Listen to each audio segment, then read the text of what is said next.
Hello once again on Triple B TV Rwandans and Friends of Rwanda. Today, Thursday, February 1st, 2024, marks the 30th Heroes Day celebration, a day on which the country pays tribute to its nationals who demonstrated the highest values of patriotism and sacrifice for the well-being of the country and its citizens.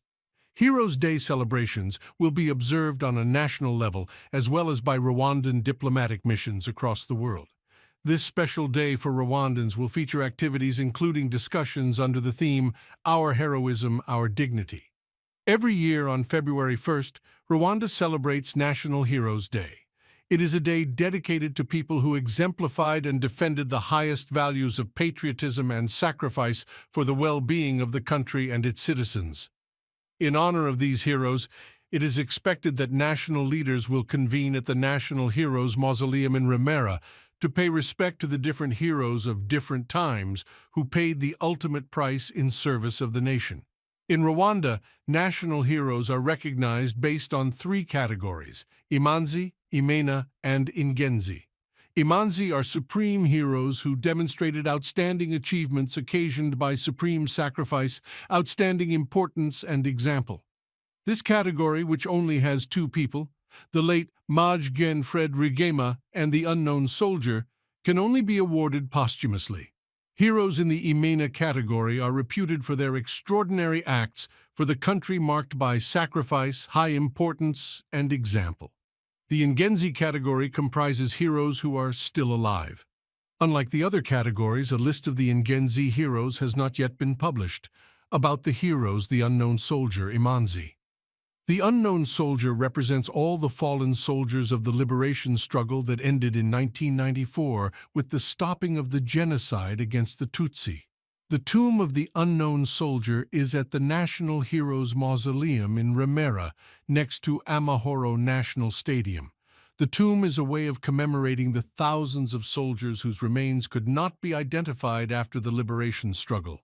Maj General Fred GISA RWIGEMA, Imanzi, born on April 10, 1957 in Mukaranzi village, Kamonyi district, former Gitarama, in the southern province. Maj General Fred GISA RWIGEMA died on October 2, 1990, on the second day of the Rwanda Patriotic Army Liberation War.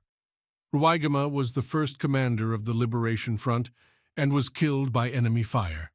He is credited for mobilizing Rwandans in exile towards supporting the struggle that was launched after all other options for peaceful repatriation failed to yield any results.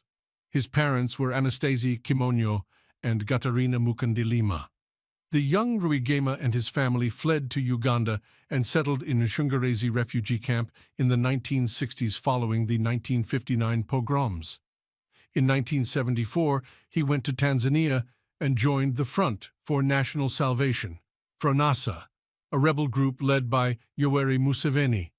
Later in 1976, he traveled to Mozambique and joined the Frelimo rebels who were fighting for the Mozambican liberation against the Portuguese colonial power. In 1981, 27 soldiers, including RWIGEMA and his childhood friend and current President Paul Kagame, and Museveni, started a liberation struggle against the then regime of Uganda President Milton Obote. RWIGEMA helped the National Resistance Army, NRA, capture state power in 1986 and was appointed the Ugandan Deputy Minister of Defense. He was regularly at the front line in northern Uganda during the government's offensive against remnants of the ousted regime. But despite holding all the above posts, he always held Rwanda at heart. RWIGEMA is remembered for being among those who greatly inspired the Rwandan refugees to liberate their country, and on October 1, 1990, he spearheaded Rwanda's liberation struggle. He was shot on the front line on a hill known as Nyabweshongozi in MUTARA region. He is survived by a wife, Janet Urujeni RWIGEMA, whom he married on June 20, 1987, with two children, Junior GISA and Teta GISA.